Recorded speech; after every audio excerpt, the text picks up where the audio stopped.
Penculikan Pus-Pus oleh pasukan Squid Game. Malam itu, Zahra dan Nahla sedang menonton TV ketika tiba-tiba terdengar suara keras dari luar. Pus-Pus, meow! Zahra, itu suara Pus-Pus, aku harus lihat. Zahra berlari keluar, diikuti oleh Nahla. Di halaman, mereka menemukan kalung lonceng Pus-Pus tergeletak di tanah. Tepat di sampingnya, ada kartu merah dengan simbol lingkaran, segitiga, dan kotak. Nahla, ini simbol Squid Game. Tiba-tiba, bayangan hitam muncul dari balik pohon. Seorang pria berbaju merah dan bertopeng hitam mendekat. Penjaga Squid Game, jika ingin kucingmu kembali, ikutlah dalam permainan kami. Zahra, apa tidak? Kembalikan Pus-Pus sekarang juga. Penjaga Squid Game, pilih ikut permainan atau kucingmu menghilang selamanya.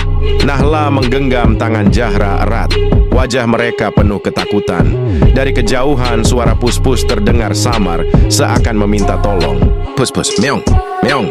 Zahra berbisik, "Bu, kita harus menyelamatkan Pus-Pus."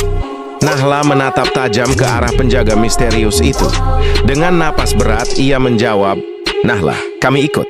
Lampu jalanan tiba-tiba padam, semuanya menjadi gelap.